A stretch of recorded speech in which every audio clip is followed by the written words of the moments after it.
Yeah. I don't think. Actually, no. There is quite the explanation here. I could explain. Well, coming back, this is what now. We just finished up round five, and holy shit, what a bloodbath! And I got a lot more red chips and green chips now available to use. Finally. But this is round six. This is Russia's going second on round six, and this is going to be the purchase. And they're buying obviously two men and Artie in Berlin. As you can tell, yeah, the Russians took Berlin as Germany has no more money. And also, we're going to be buying six mechs for Leningrad and Ukraine, and that's going to go towards the west. And then all of this stuff, that's all mech being bought. 12 more mech and a tactical in the back there. So, and that's all of Russia's money. So that shows you how much money Russia's pulling down. But I'm going to stop edging you guys on and just show you what happened. So we're going to start off, as I covered last video. France went first, did nothing because we only got one guy left in Syria. And I showed you what the British did. Obviously, we bought 10 units, bought a couple boats, a carrier, sub, a couple planes, a couple tanks, a couple guys. I don't think that's going to really matter, though. Went into Normandy. I already went over that. Alrighty. So now I'm going to purposely swing up here, as you guys can get a little quick peek. And this is how many turns Russia went. So, turn 3, they just marched.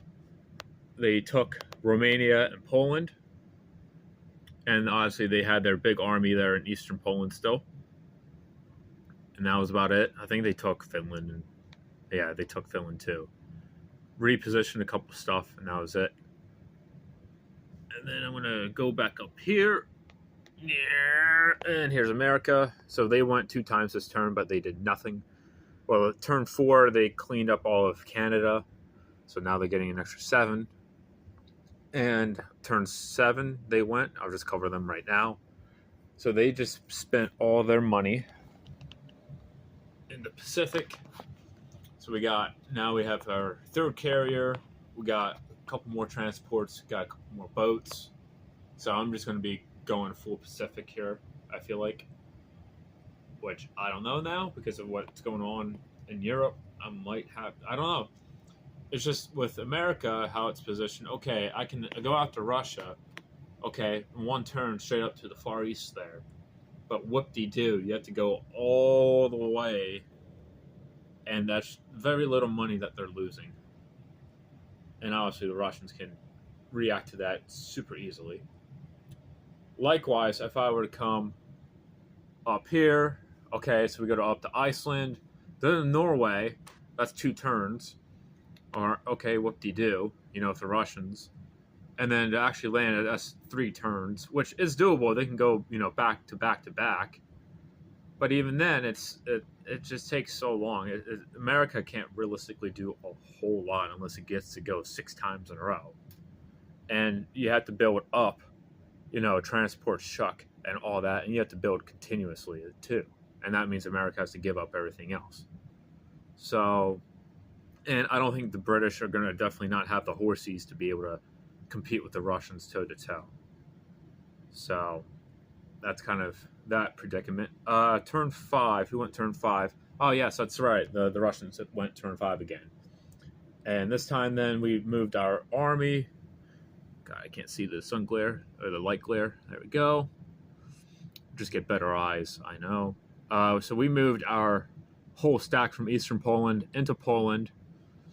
Moved whatever reinforcements we can bring into Poland. Pretty straightforward. Took Norway, repositioned some units, and also we drove into China as well. I'm actually running out of Russian markers, so I just replaced them with German, so I know they're Russian, but we ended up taking quite a bit away from China since they decided to make a unannounced visit a couple turns ago. Turn 6.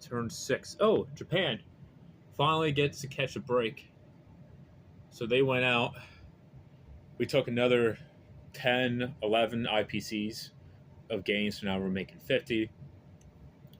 Took out Malaya, took a bunch of money away from Anzac, so it's much more manageable. Backed off from the Chinese stack, and also we took the coast and actually took Johar as well. But now with this whole stack moving on up and all that, I don't know. We'll see. Built some more transports. I'm just not going to build another factory now. I'm just going to do the transports. Hopefully that doesn't bite us in the ass, because it's pretty thin up there. Americans can send in planes if they wanted to and kill all that. I hope they don't. We brought a fleet down to the Philippines as well to bolster up our presence down here in the south. Turn 7 was America, and then turn 8. So you see this guy here. That means we captured Berlin on turn 8, and it was quite a lot left over. There was like 6 mechs, 16 tanks. We had, I don't think we had lost any mobile units, actually. It was just all pure infantry. Actually, not even that. No, we had quite a bunch of infantry left. There wasn't much in Berlin. It was a whole stack in Slovakia. So we took Berlin pretty easily. And then we were blessed to go immediately after, and I figured, you know what, instead of going west, we got to kill that Slovakian army. We went down there and we just smoked the Germans out of existence. We had like 16 tanks left. We had those 8 units left there. We only lost 1 fighter to the AA gun. So yeah, it was a bloodbath for them, but we got rid of them. And basically Germany's like out of the game at this point. And then, comically enough, the Germans were finally able to go. So all I did was I moved the guy into Austria there to retake that. Went up there, killed the sub, and just moved everything that we have still left into northern Italy. And that's it. So yeah, dynamics have changed drastically. Round 6, the Germans were also blessed to go again first. So all I'm going to do right now is we're just going to move our navy here. I'm going to pull my destroyer out. The British can deal with that. We're also going to amphib Norway, take some money away from the Russians, and then I slid everything down from before. All these units are just going to go to Rome, and hopefully we can just hunker down and just hope that -1 infantry here, and hopefully if the timing is right, we can snipe Berlin back. That's all I'm hoping for. So that's Germany's turn right there. And obviously in Berlin there's 6 mechs, the Air Force, and then in Slovakia is a whole tank stack and these infantry here.